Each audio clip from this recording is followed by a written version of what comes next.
In the frozen Arctic, where temperatures dropped below 40, the war never truly ended. Beneath the ice, Nazi submarines prowled on missions so secret even Berlin barely knew. From hidden bases in Norway to mysterious disappearances near Greenland, this is the untold story of the battle beneath the ice, the war that history almost forgot. Before we start the story of a hero, take a moment to like the video and subscribe, but only if you genuinely enjoy what I do here. And let me know in the comments where you're tuning in from and what time it is for you. It is always fascinating to see who is joining us from around the world. Now let us begin. Chapter 1. The Frozen Front. The Arctic was not meant for war. It was a place of silence, of white horizons that swallowed sound and color alike, a graveyard of ships and men before a single shot was ever fired. But in 1941, this desolate world became one of the most vital battlefields on Earth. When Hitler invaded the Soviet Union, Britain and America rushed to keep Stalin supplied. But there was only one way to deliver aid through the roof of the world: the Arctic route to Murmansk and Archangel, a deadly corridor of ice, storms, and shadows. Every convoy that sailed north carried more than fuel and ammunition, it carried hope. Each merchant ship was a floating target, crawling through 24-hour daylight, where German aircraft and U-boats could see them for miles. The temperature fell to 40 C, salt spray froze into armor on the decks, and men who fell overboard were dead in minutes. The convoys had names like PQ-17 and JW-51B, sterile designations for missions that became floating nightmares. They faced the most advanced submarine fleet of its time, Hitler S. Wolfpacks, commanded by the most skilled hunters in the Kriegsmarine. Their orders were simple: destroy the Arctic lifeline. The northern seas became a battlefield unlike any other. In the perpetual half-light of the Arctic summer, U-boats could strike and vanish beneath the surface, their periscopes slicing through ice floes. They used the geography itself as a weapon, hiding under temperature layers, surfacing in the shadows of drifting icebergs, striking when the escorts least expected. And for the Allies, survival was measured not in victories, but in tonnage. Every ship that reached Murmansk meant tanks for the Eastern Front, planes for Stalingrad, and ammunition for Leningrad and defenders. The Arctic convoys became a living bridge between two empires that barely trusted each other, Britain and the Soviet Union, but both knew the price of failure. Churchill called it the worst journey in the world. He wasn't exaggerating. The storms could tear ships apart. Ice formed on gun barrels and jammed turrets. Compass needles froze. Even the sound of engines could be muffled by the fog and snow until it was too late, and a torpedo-esque white wake came out of nowhere. For the Germans, the Arctic offered something more than a battlefield. It offered cover. The endless night of winter, the magnetic interference that scrambled radar, the empty miles where a submarine could hide for weeks undetected. The U-boat captains knew the cold was their ally. In those early years, they were unstoppable. Convoy PQ-17 became a disaster, ordered to scatter under the threat of a German surface attack. It was left defenseless. Of the 35 ships that left Iceland, only 11 reached Russia. Hundreds of sailors died in the freezing water. For the Germans, it was a triumph. For the Allies, a humiliation. But it was also a turning point because it convinced the British and Americans that they had to fight back not just with ships, but with science. The Arctic had become more than a battlefield. It was now a laboratory of survival where radar, sonar, and code breaking would be tested against the oldest and coldest enemy of all, the sea itself. And beneath those waves, another kind of war was already beginning, one that would remain hidden for decades. Chapter 2. The U-Boat Empire. By 1942, the Arctic was no longer empty. Beneath the ice and fog, a silent empire prowled the U-boats of the Kriegsmarine. From hidden bases carved into Norway's fjords, Germany's most elite submarine crews prepared for a new kind of war, one fought not with guns and trenches, but with stealth, patience, and terror. The U-boat captains were the dark knights of the Third Reich. Men like Otto Kretschmer, Erich Topp, and Günther Prien celebrated in Nazi propaganda as heroes who could sink convoys with surgical precision. But in the Arctic, the glory faded quickly. The water was colder, the days longer, the odds worse. The Kriegsmarine's headquarters in Kiel called it the Northern Sea Offensive. The idea was simple: strangle the Soviet Union by cutting off its Arctic supply line. The execution was anything but. Each U-boat had to endure 40-day missions in freezing seas where even the oil in their engines thickened like tar. Inside, the temperature never rose above 5°C. Condensation dripped from the steel walls. Mold grew on bread. The air smelled of diesel, sweat, and fear. Yet for all the misery, the U-boats were technological marvels for their time.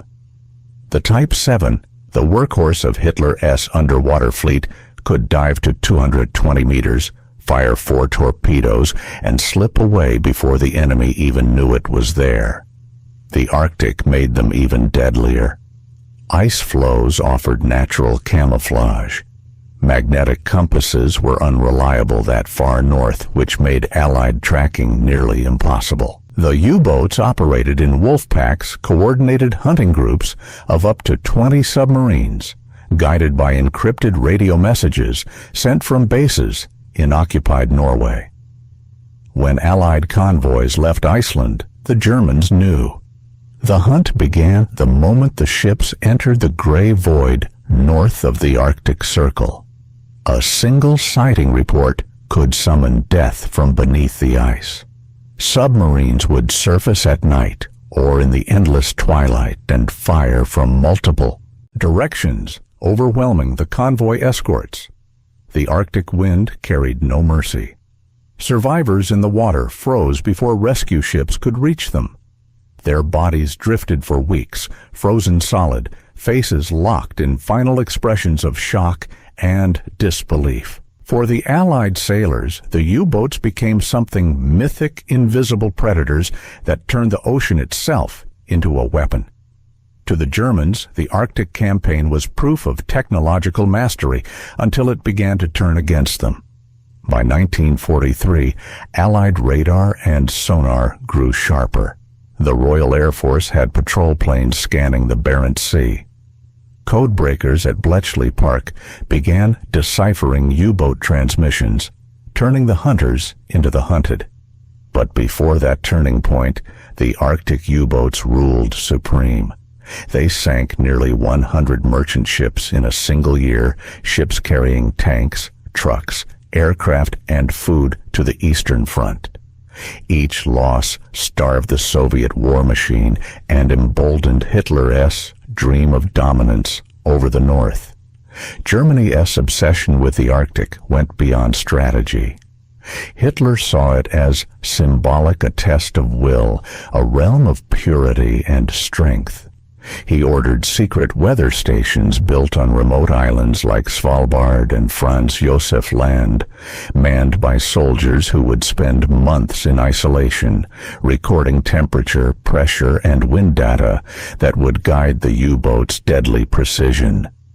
It was science turned into survival, and it made the Arctic not just a front line, but a proving ground, a place where technology, ideology, and human endurance collided under the northern lights.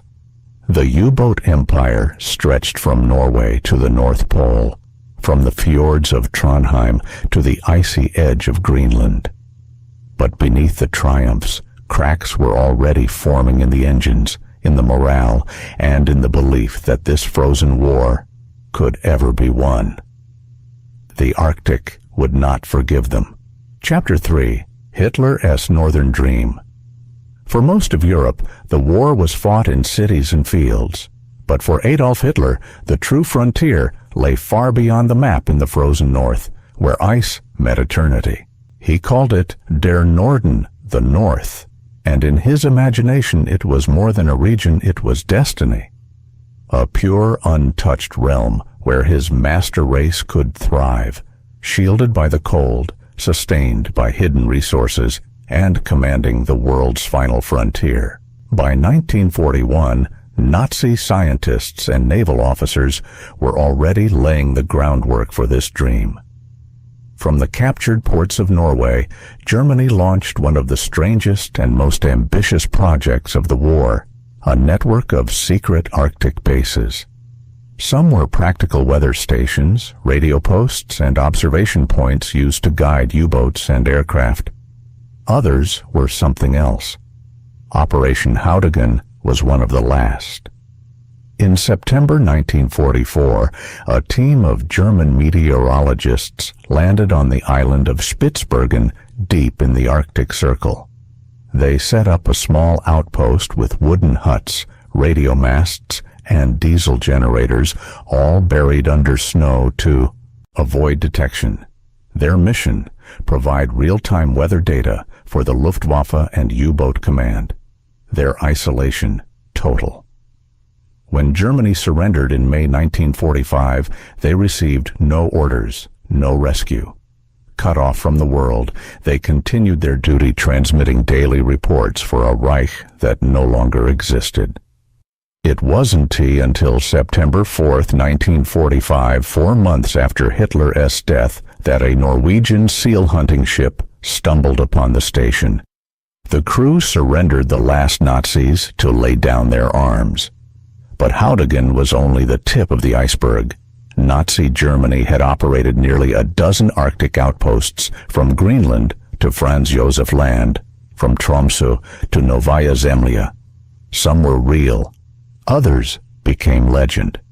British intelligence during the war intercepted rumors of Base Nord, a secret naval outpost allegedly built in Soviet territory under the 1939 Nazi-Soviet Pact. It was said to have harbored submarines and tankers, beneath the ice a hidden fleet that could strike convoys at will. To this day, historians debate whether Base Nord truly existed or was a myth crafted by disinformation and fear. Even after the war, tales of the Ice Reich refused to die. Fishermen off Greenland claimed to see ghostly lights beneath the ice-moving patterns that some believed were remnants of abandoned German technology. And in 1952, when a mysterious radio transmission in German Morse code was detected in the Norwegian Sea, some were convinced it came from one of these lost Arctic outposts. For Hitler, the Arctic was never just geography, it was ideology, the embodiment of struggle, endurance, and racial purity. Nazi propaganda often portrayed the North as a spiritual homeland of the Aryan race, a place where civilization could begin anew after the old world burned. The SS even created Ahnenerbe Arctic missions expeditions to study ancient Nordic myths and hunt for evidence of a supposed ancestral homeland hidden beneath the ice. In truth, the Arctic dream was madness wrapped in frostbite. Most bases were logistical nightmares. Supplies froze, fuel solidified, men went insane from months of darkness, but still they persisted, sending weather reports, guiding U-boats, believing they served a cause that would outlast them. By 1944, the Northern Dream had become a northern tomb. The Allied invasion of Norway never came, but Allied bombers, radar, and code breakers made the U-boat bases increasingly useless. As the ice thickened around their bunkers, the men who had once believed they were building a new world realized they were only burying the old one. When the war finally ended, the survivors came home broken, frostbitten, and forgotten. The Arctic had consumed their youth and left behind whispers of lost bases, hidden caches, and sunken submarines still sleeping beneath the ice. But the legend of the Ice Reich would continue to echo, reshaped by Cold War paranoia and conspiracy. Because even after Hitler's dream died, the idea that something still moved beneath the Arctic remained irresistible. Chapter 4. The Convoy Graveyard. The Arctic convoys were called lifelines, but to the men who sailed them, they were death sentences written in steel and ice.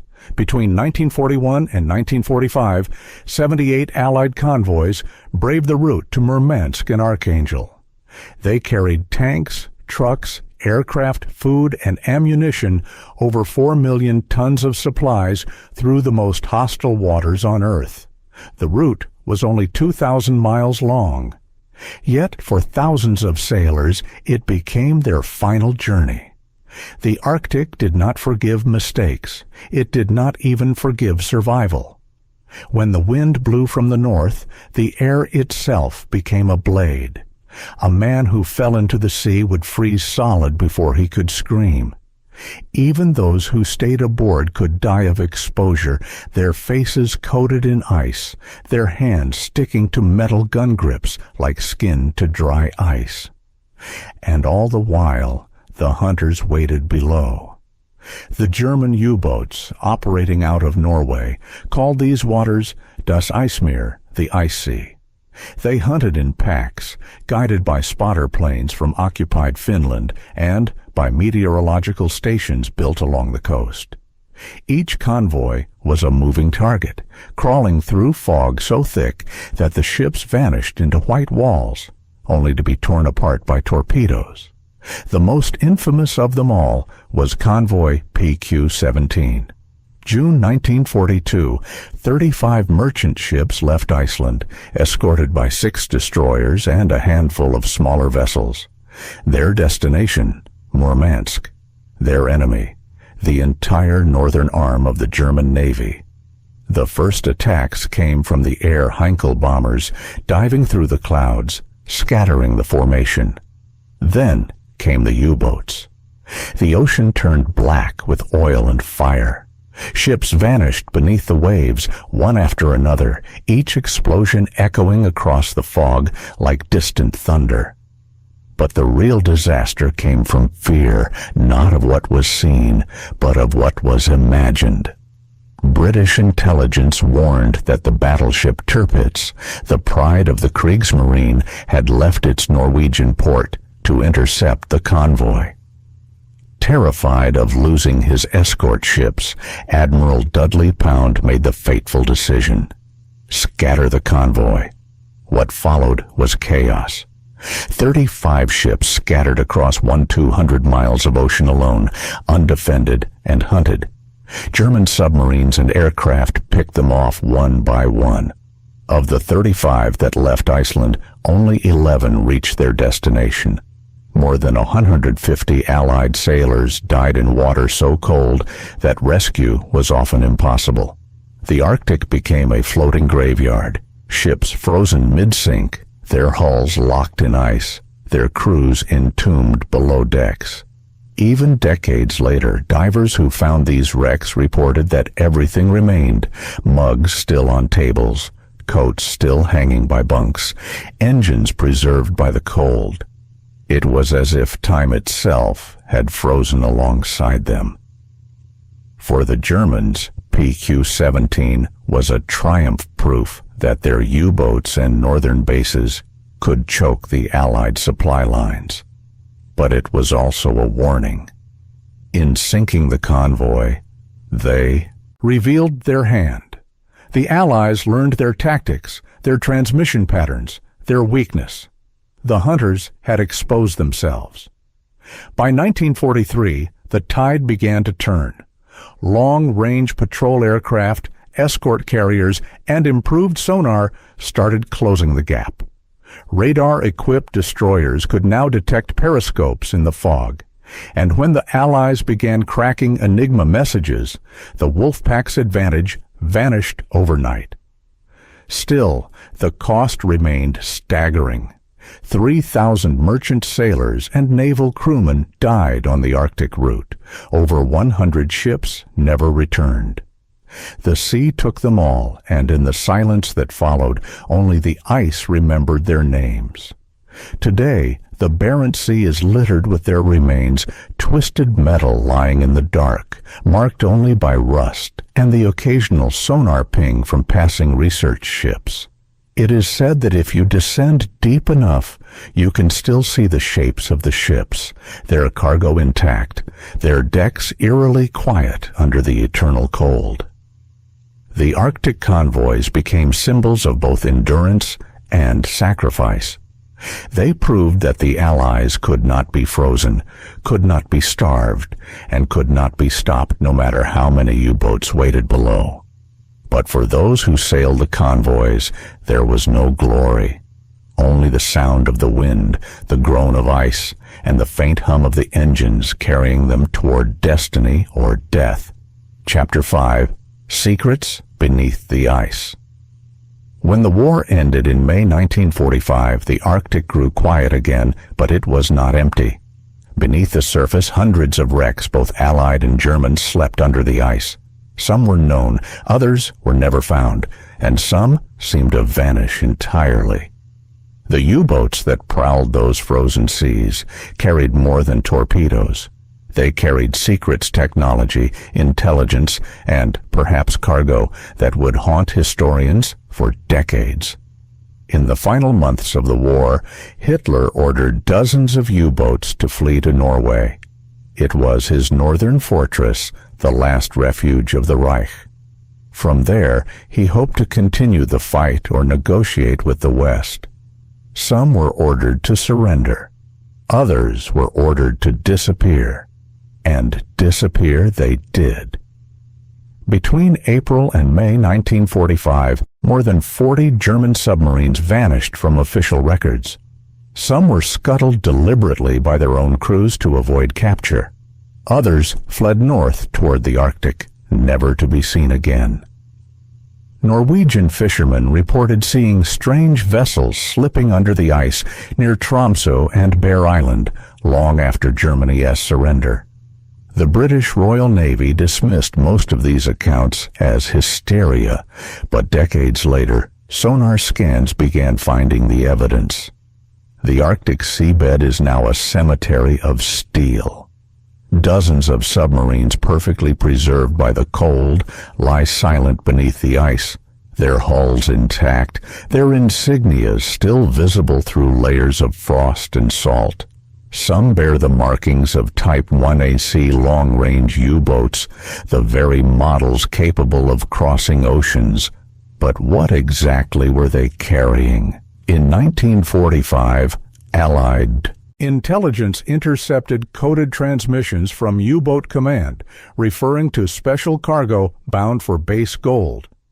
The cargo, according to declassified files decades later, included mercury flasks, uranium oxide, and optical equipment. The destination was never confirmed. One of these submarines, U-864, left Norway in February 1945 on a mission to deliver advanced technology to Japan-Germany's last remaining ally. It carried blueprints for jet engines, guidance systems, and 65 tons of liquid mercury sealed in steel containers, but it never arrived. British submarine HMS Venturer intercepted and sank it off Norway in the only underwater-to-underwater kill in history. Today, U-864 still lies where it fell, its deadly cargo leaking slowly into the seafloor, a toxic relic of a dying empire. Yet the mystery deepened.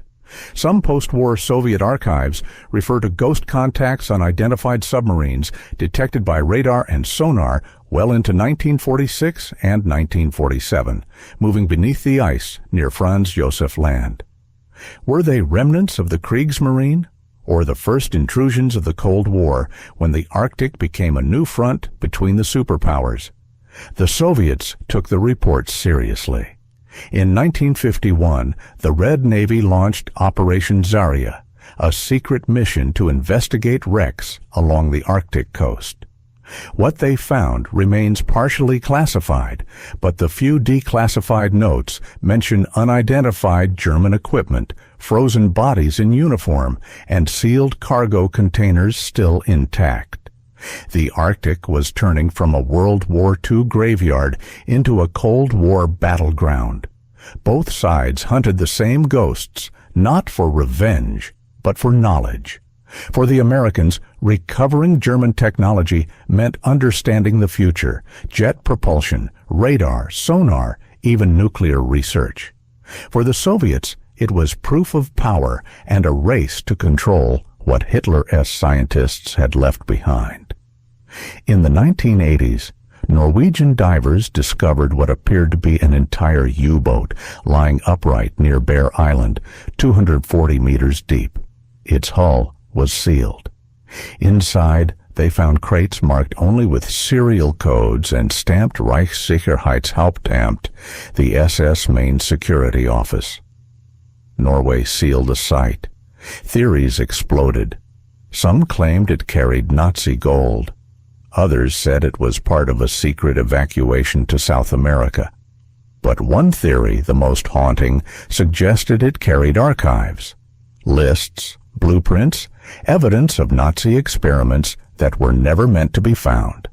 The truth remains locked beneath the ice. In the Arctic, everything freezes, even history. And the deeper explorers go, the more they find that the past has not decayed, only waited. Because beneath the cold silence of the Barents and the Norwegian Sea lies more than wreckage. It is a time capsule of ambition, hubris, and fear. The ghosts of the Kriegsmarine are still there, staring through steel portholes, their mission unfinished, their secrets sealed by the sea. The Arctic does not forget. It only hides. Chapter 6. Operation Haudegen. The last Nazis on Earth. In September 1944, when most of Europe was already in ruins, a small German vessel slipped quietly through the Arctic fog toward the island of Spitsbergen, far above the Arctic Circle, at the edge of the world.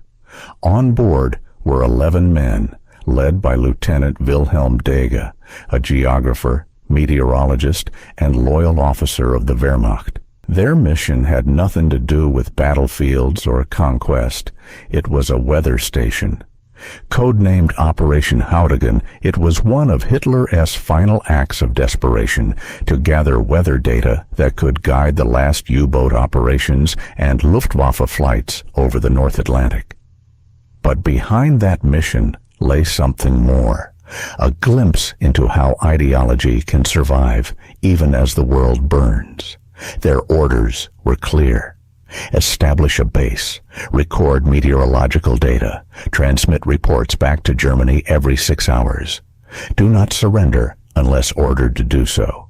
They landed on the desolate island of Nordostlandet, a frozen wilderness of glaciers, rocks, and silence. There were no trees, no towns, no birds in winter, only endless white. They built their station from prefabricated huts, buried fuel drums under snow, and erected radio masts that could withstand hurricane winds. Then the supply ship that brought them Carl J. Bush turned south, vanishing into the mist. The 11 men of Haudegen were now alone 1,000 kilometers from the nearest settlement, with a world collapsing behind them. Through the Arctic night, they worked relentlessly.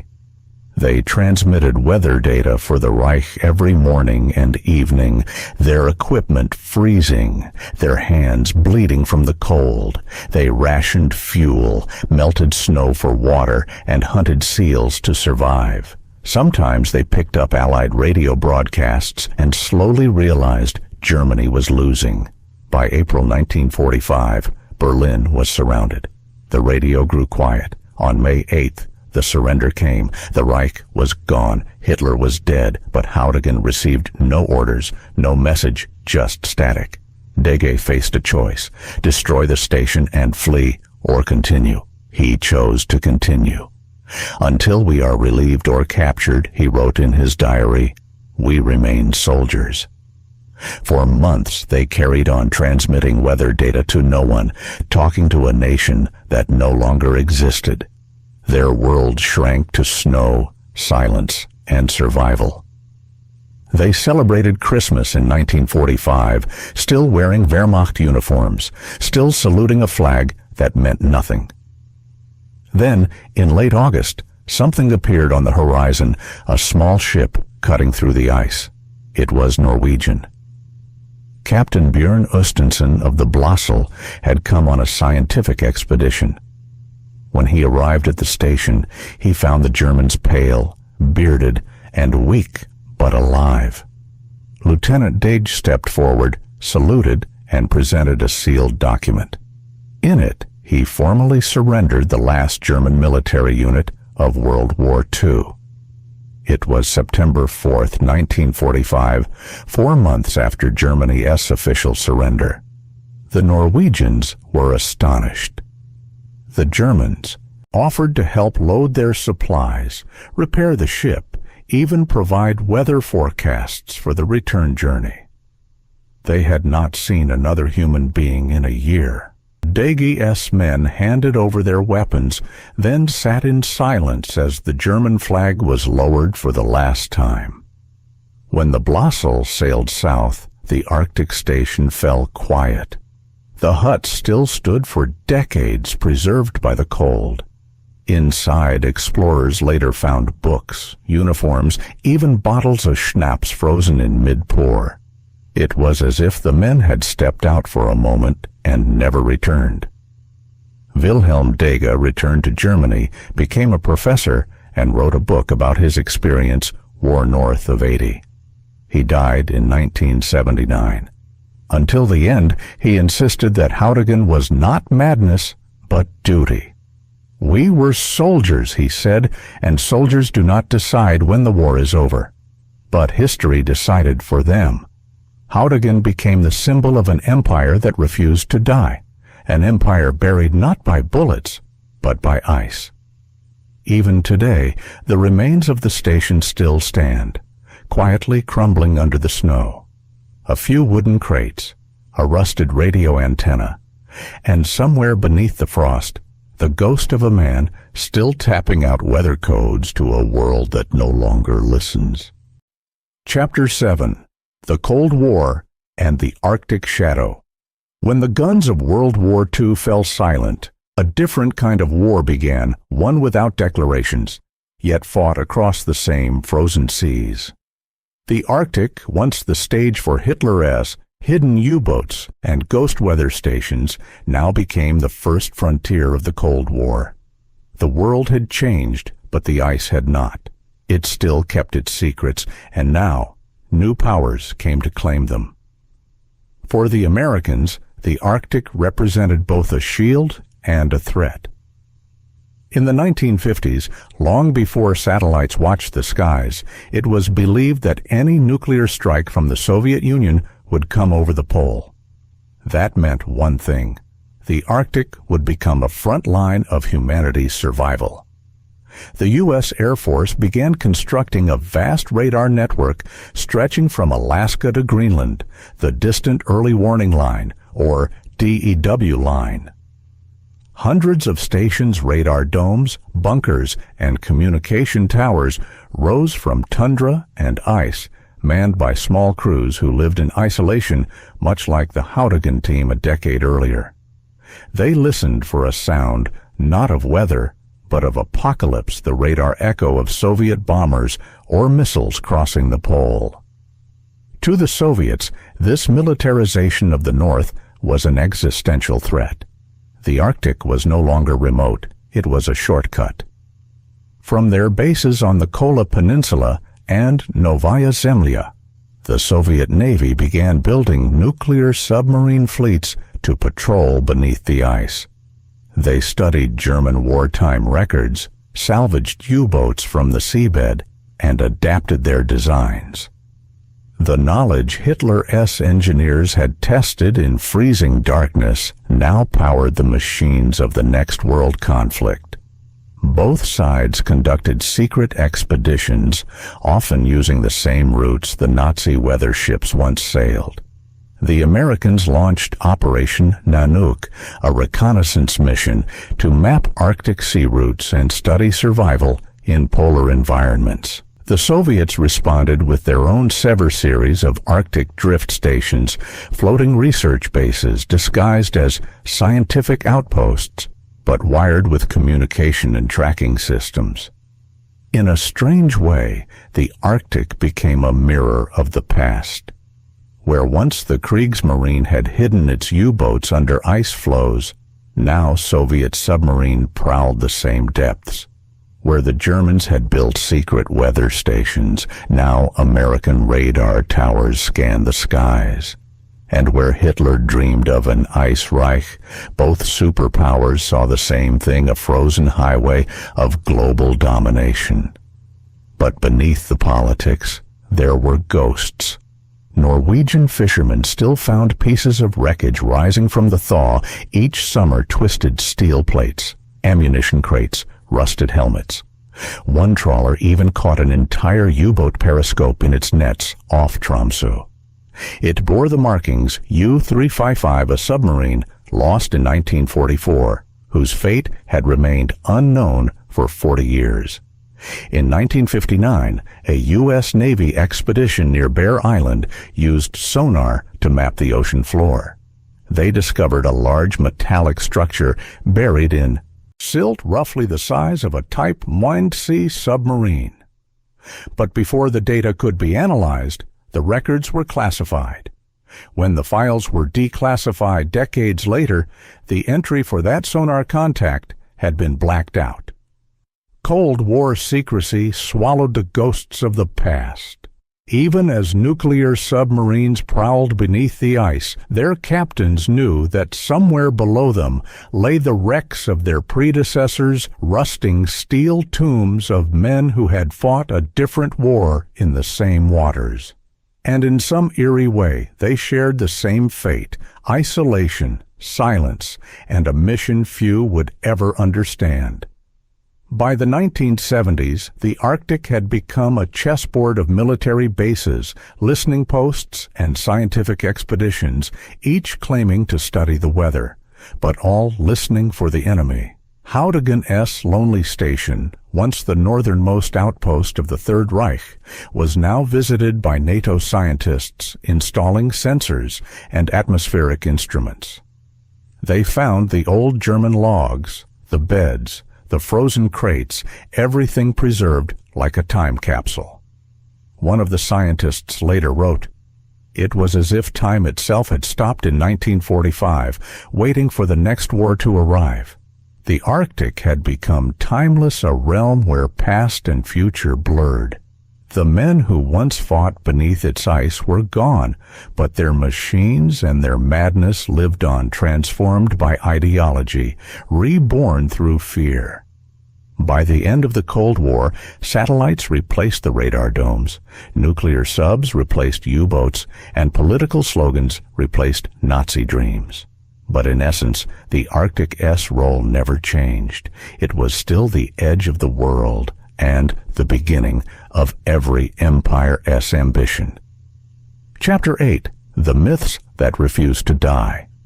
When the last shots of World War II faded into silence, the Arctic kept its secrets. But silence breeds imagination, and in the decades that followed, a new war began, one fought not with bullets or torpedoes, but with rumor, legend, and obsession. It began innocently enough. In the 1950s, fishermen in the Norwegian and Barents Seas reported seeing strange lights beneath the ice, glowing green orbs that moved against the current. The Norwegian Navy investigated but found nothing. Local newspapers called them ghost lights of the Izmir. Soon, whispers began. Were the Nazis still down there? The idea wasn't as far-fetched as it sounded. At the war's end, dozens of U-boats had vanished, some scuttled, others gone without a trace. Files captured by the Allies hinted that a few had been sent on special missions in the final days of the Reich. Rumors spread of submarines carrying gold, documents, or Nazi leaders escaping. To the myths that refused to die continued unknown destinations. Some said they were bound for Argentina. Others whispered they were heading north to the ice. It was a perfect storm for myth-making. A defeated empire, secret technology, missing submarines, and a region shrouded in perpetual mist. And unlike the ruins of Berlin or Normandy, the Arctic could not be searched easily. Its secrets stayed locked beneath snow and sea silent, invisible, eternal. By the late 1940s, one story had taken root among Allied intelligence circles, a rumor of a hidden Nazi base beneath the Arctic ice, where U-boats had carried not only treasure, but scientists, engineers, and experimental weapons. Some said it was part of the Wunderwaffe program, the so-called miracle weapons relocated to the far north in the final days of the war. Others tied it to Base 211, the mythical Antarctic fortress said to house remnants of the SS and their secret research. But the Arctic version had a different tone. It wasn't about survival. It was about obsession. According to fragments of post-war Soviet intelligence, German submarines had indeed been sighted far north of Svalbard in May 1945, after the Reich had officially surrendered. No survivors were ever recovered. But for conspiracy theorists, that was enough. Then came the Cold War, and with it, the perfect conditions for myth to thrive. Every classified file, every radar echo, every unidentified sonar contact became proof of something. In 1952, a U.S. Air Force near Greenland. In 1959, a Soviet icebreaker detected a metallic object under the pack ice that followed its course for nearly an hour before vanishing. In both cases, newspapers hinted, could it be a Nazi relic? The legend grew darker in the 1960s. Declassified German naval charts revealed planned supply depots marked far north of the Arctic Circle, coded Basis Nord and Operation Wonderland. Historians believed they were logistical notations, but to a growing subculture of post-war researchers, they proved the existence of an ice reich, a hidden empire beneath the frozen seas. Television documentaries, pulp magazines, and later the Internet all kept the myth alive. Stories emerged of U-boats carrying secret cargoes of uranium or scientific archives to the Arctic technology that might have influenced Cold War weapons research. Others went further, claiming entire colonies of SS loyalists survived in sealed bases, waiting for a Fourth Reich. The truth, as always, was far less dramatic, but perhaps even more haunting. Many of those missing U-boats have now been found, perfectly preserved beneath the Arctic's icy grip. Their hulls are still intact, their crews still inside. They were not guardians of hidden empires. They were young men trapped, frozen, forgotten. The allure of the Arctic myths endures because they blend fact and fantasy so perfectly. Yes, the Nazis did build weather stations. Yes, they explored the polar seas. Yes, they dreamed of turning the Arctic into a fortress of the future. And yes, some of their submarines still lie out there, buried in darkness. The line between history and legend is only as thin as a layer of ice. Even today, each new discovery, a rusted U-boat hull, a forgotten crate, an unidentified sonar. Contact rekindles the old whispers. What if something still waits beneath the ice? For historians, these myths are distractions. For storytellers, they re-echoes of obsession. But for the Arctic itself, cold, eternal, indifferent, they are merely noise in the wind. Because the truth, frozen deep below, needs no myth to make it terrifying. Epilogue. Silence beneath the ice. The Arctic never tells its stories. It keeps them sealed beneath layers of ice, pressure, and time. Down there, in the black water between the shifting flows, history does not decay. It simply waits. The wrecks of U-boats lie silently on the seabed, their iron hulls coated in frost, their swastikas erased by salt and time. Inside, the clocks have stopped at the moment of death dials frozen mid-turn, coffee cups still resting on tables, logbooks drifting in zero gravity. No waves reach this far below. No sound but the occasional crack of distant ice. It is a strange kind of peace, a graveyard without hatred, a silence that neither glorifies nor condemns. Above, the Arctic sky burns with auroras. Green curtains of light shimmer across the horizon, the same lights those sailors once saw from their periscopes and decks. For the men who fought here, Germans, British, Russians, Americans, the war was never about glory. It was about endurance, survival against a sea that did not care who was right or wrong. The convoys are gone, the U-boats are gone. But every year the ice still moves over their resting places, scraping metal, reshaping memory. In some sonar images, you can see their outlines, ghostly shadows, resting beneath the surface, caught between past and present. They say history is written by the victors, but in the Arctic, it is written by the cold. Because long after the ideologies crumble, long after the last survivor dies, long after the flags rot and the maps change, the sea remembers. It remembers the courage of the convoys, the desperation of the U-boats, the madness of Hitler's northern dream. It remembers the 11 men of Haudegen still tapping out weather reports for a dead empire. It remembers the whisper of engines fading beneath the waves and the sudden stillness when all sound was gone.